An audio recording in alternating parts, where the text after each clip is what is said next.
Bonjour mes frères et sœurs, mes chers amis, et nous continuons aujourd'hui l'étude de l'Épître aux Éphésiens et nous sommes dans le chapitre 1 au verset 3. Notre bon Père du ciel, conduis-nous pour bien comprendre de quelle bénédiction l'apôtre Paul nous parle. Tu as voulu nous bénir en Jésus, mais nous bénir comment? Dans quel but? Pour quelle raison? Et on va essayer de comprendre ces bénédictions que tu nous as données en Jésus. Conduis-nous par ton Esprit Saint que tu nous as donné pour qu'on puisse comprendre tes paroles dans les Écritures. Amen. Nous avons vu que l'apôtre Paul va parler à des saints et à des fidèles en Jésus-Christ. Il faut toujours se rappeler, chers amis, que quand nous citons la parole de Dieu à des non-croyants, il faut faire attention. Qu'est-ce qu'on va leur dire?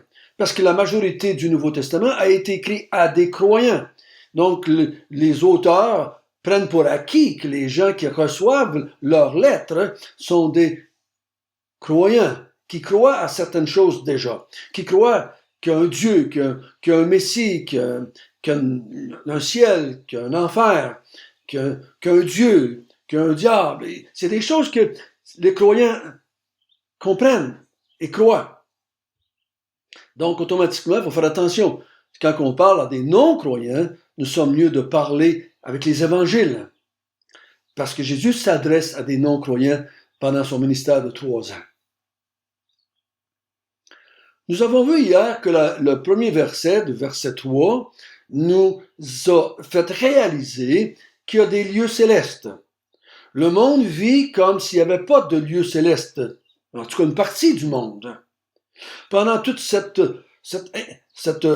pandémie, pendant toute cette isolation que nous avons vécue depuis 6 mois, il n'y a pas grand monde parmi les autorités de ce monde qui parle qu'il y a des autorités célestes.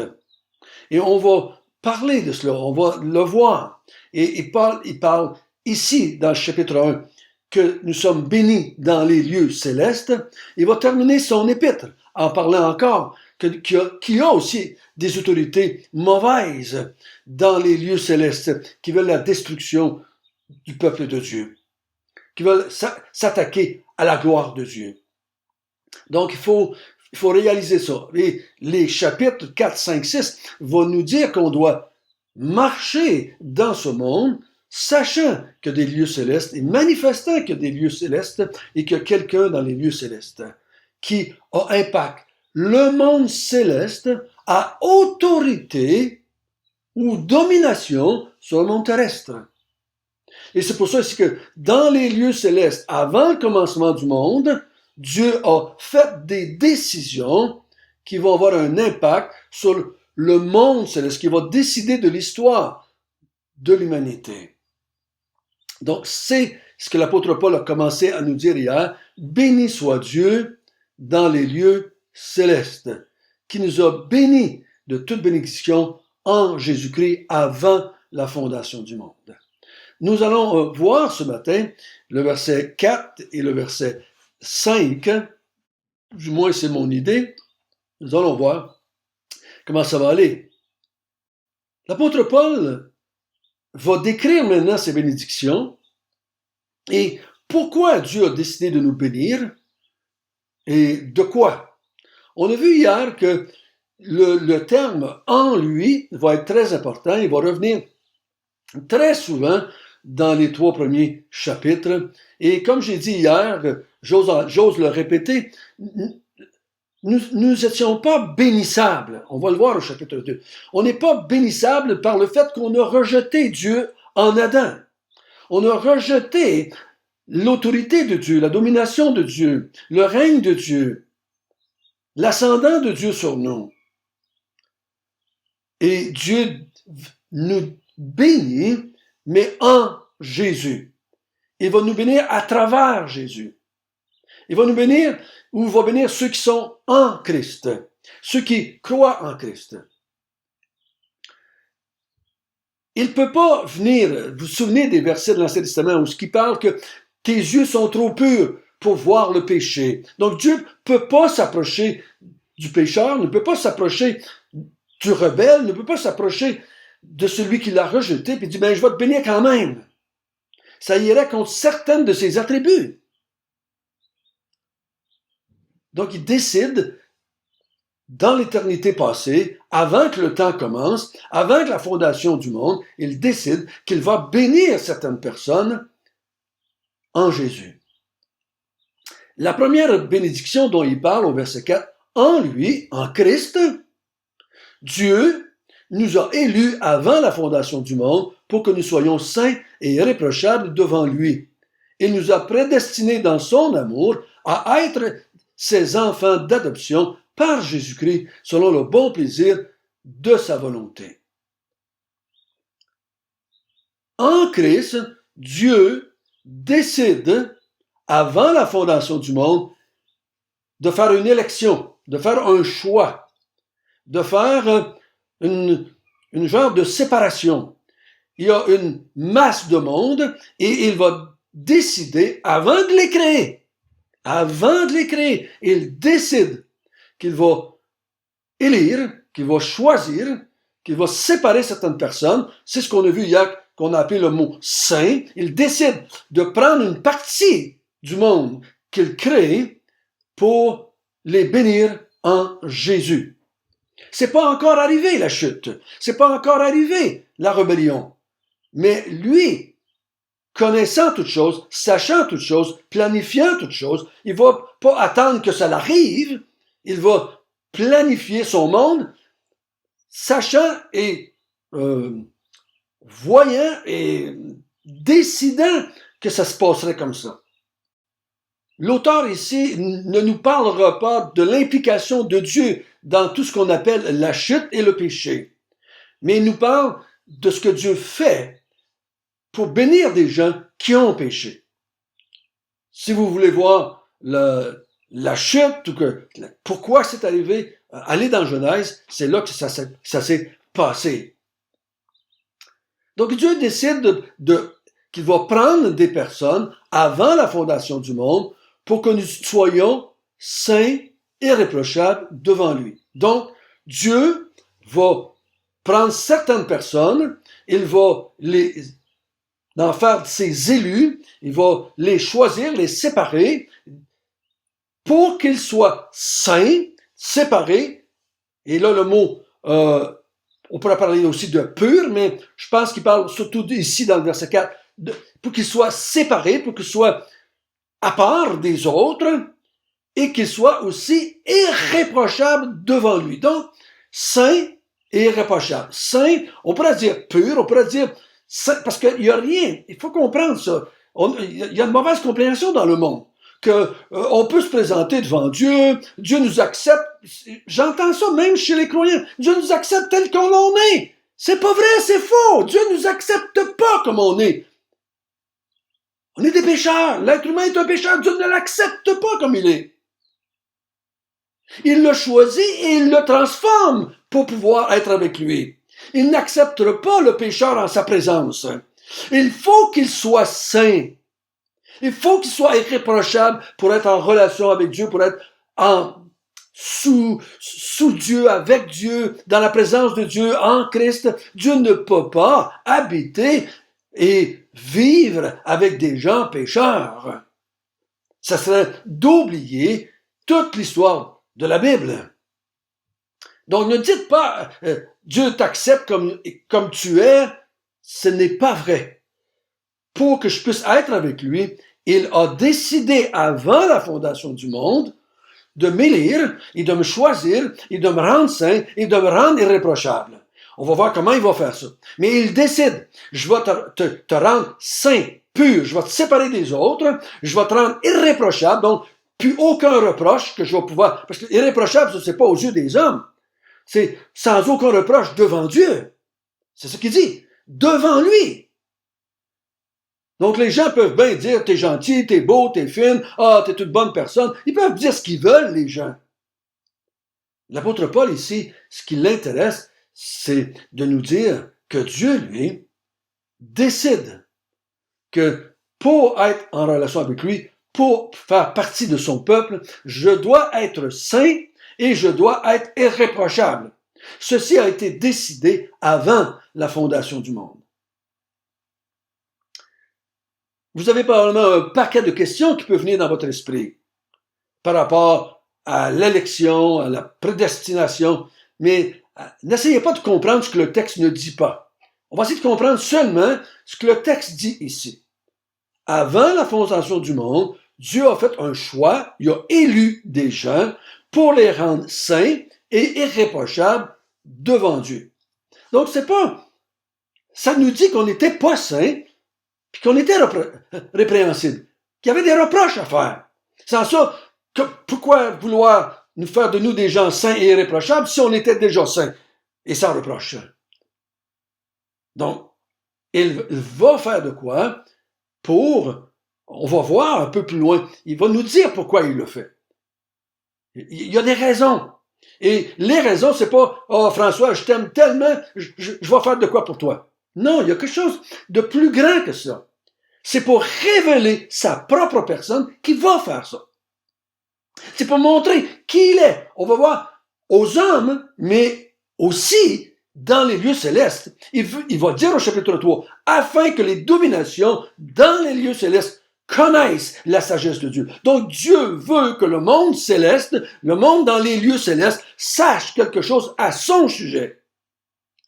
Il veut aussi que le monde le sache, mais il va se servir du monde, il va créer des gens, il va préparer l'histoire de l'humanité pour que dans les lieux célestes, ils connaissent la sagesse infiniment grande de Dieu. En plus de nous avoir choisis, de nous avoir élus, pour qu'on soit saint et irréprochable devant lui, parce que, comme je l'ai dit, si on n'est pas saint et irréprochable, on ne peut pas être devant lui. Vous ne pouvez jamais vous approcher de Dieu, qui que ce soit que nous sommes, si on n'est pas saint et sans reproche. Dieu est saint, Dieu est parfait, Dieu vit dans des places où le péché n'existe pas. C'est pour ça qu'il, dans le lieu très saint, il s'est enfermé là dans une arche de l'alliance, symboliquement parlant, parce qu'il était saint et les gens étaient impurs. Il dit, vous ne pouvez pas rentrer dans ma présence si vous n'êtes pas pur, saint, irréprochable. Le verset 5 nous dit, il nous a prédestinés dans son amour à être ses enfants d'adoption par Jésus-Christ selon le bon plaisir de sa volonté. Donc, quand ça qu'il nous a prédestinés avant la fondation du monde, en même temps qu'il nous a élus, il nous a élus pour qu'on soit saint et irréprochable, et en tant que saint et irréprochable, il nous prédestine dans son amour à être ses enfants d'adoption. Il veut nous adopter dans sa famille. Il veut devenir notre Père. On a vu qu'il était le Père de Jésus. Il veut aussi devenir notre Père, mais par adoption, nous. Il ne peut pas adopter des enfants qui ne sont pas saints et irréprochables. Il va les rendre saints et irréprochables et il va les adopter après. Il les adopte pas pour les rendre saints et irréprochables. Il les rend saints et irréprochables et là, il les adopte. Par Jésus-Christ. Donc, Jésus-Christ va intervenir, va faire quelque chose pour que Dieu puisse nous adopter dans sa famille, pour qu'on puisse devenir les enfants de son Père. Christ va être impliqué dans le processus. C'est pour ça qu'il va en lui. Okay? Des fois, on est en lui, mais là, c'est par lui, par Jésus-Christ, selon le bon plaisir de sa volonté. Dieu a décidé de faire cela. C'est pas le bon plaisir des êtres humains, c'est pas les êtres humains qui désirent cela, c'est pas les êtres humains qui ont inventé le salut, qui ont voulu le salut. Non, l'être humain, on le sait, s'est rebellé contre Dieu. Il va en parler dans le chapitre 2. Il va se rebeller contre l'être Dieu. Il ne cherche pas Dieu. Il veut pas le salut. C'est Dieu, selon sa bonne volonté, selon dans son amour, il décide que par Jésus-Christ, il va me rendre saint et irréprochable.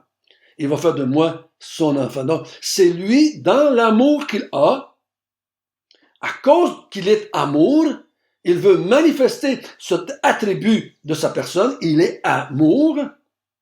Et il va prendre Jésus-Christ. On va voir ensemble, il va l'envoyer sur la terre pour rendre saints et irréprochables des pécheurs. Et il va les adopter comme ses enfants. Donc, il y a une vérité là.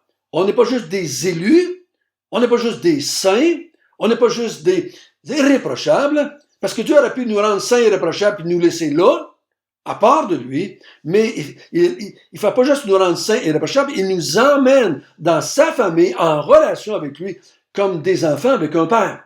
Donc ici, cette relation d'adoption parle pas de mon statut de saint, de mon statut d'être irréprochable, mais il parle de mon statut de relation avec Dieu. Donc, il veut commencer une relation avec ceux qu'il choisit, avec ceux qu'il rend saints et irréprochables. Il veut être avec eux, vivre avec eux, avoir des rapports avec eux autres.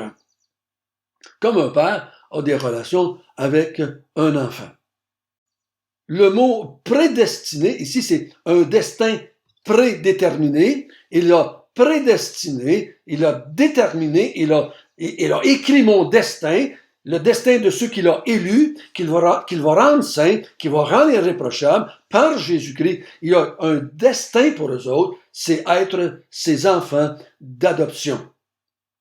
C'est toujours la volonté de Dieu. La volonté de l'être humain avant la fondation du monde n'est pas impliquée. C'est bien facile à comprendre. Avant la fondation du monde, Dieu n'a pas regardé dans l'avenir pour prendre une décision avant le commencement du temps. C'est pour ça qu'il prend le temps de dire, selon ma propre volonté, selon son bon plaisir de sa volonté, c'est lui qui a décidé cela. Librement, sans aucune influence d'extérieur. Ni une influence angélique, ni une influence des autorités célestes. Non, il a pris ça selon le bon plaisir de sa volonté. Et on va faire, si vous voulez bien, le verset 6, pour célébrer la gloire de sa grâce dont il nous a favorisés dans le bien-aimé. Voyez-vous, là, il nous donne la raison. Je vais faire tout cela pour célébrer ma gloire ou la gloire de sa grâce dont il nous a favorisés dans le bien-aimé. Donc, ici, c'est dans le bien-aimé ou en lui, je crois que ça veut dire la même chose. Il veut célébrer, il veut que tout le monde voit la grandeur de sa grâce, la gloire de sa grâce. Donc, il veut que le ciel, premièrement, que les autorités célestes, les gens qui sont dans les lieux célestes, voient la grandeur de sa grâce. Nous allons être ceux qui vont être utilisés pour montrer sa grâce. Parce qu'il ne peut pas montrer sa grâce à des gens qui n'ont pas péché, les êtres angéliques qui n'ont pas péché, et il ne peut pas montrer sa grâce non plus. Parce qu'il n'a pas fait grâce à ceux qui sont tombés. Donc, pour que tout le monde puisse comprendre et célébrer la grâce de Dieu, parce que les anges, on va voir, les gens vont célébrer la gloire de Dieu à cause de l'Église. C'est pour ça qu'il fait cela. Il faut pas voir que Dieu fait tout cela, planifie tout cela, orchestre tout cela, juste pour nous. J'entends parler les gens de l'Évangile, j'entends parler les enseignants. On parle toujours d'un Évangile centré sur l'être humain, pour le bien-être de l'être humain, pour le salut de l'être humain. Non, Dieu il dit, je fais tout cela pour moi, pour célébrer la grandeur de ma grâce. On va y revenir dans les jours qui viennent aussi. Notre bon Père du ciel, que c'est merveilleux d'entendre les bénédictions que tu as planifiées avant la fondation du monde. Tu as décidé de nous prendre, de nous choisir, afin qu'on soit saints, afin qu'on soit irréprochables, afin qu'on soit tes enfants. Tu vas accomplir ceci par Jésus-Christ pour célébrer ta gloire. Donne-nous de ne pas oublier cela et de prêcher cela, de dire cela, que Dieu fait toutes choses pour lui-même. Amen.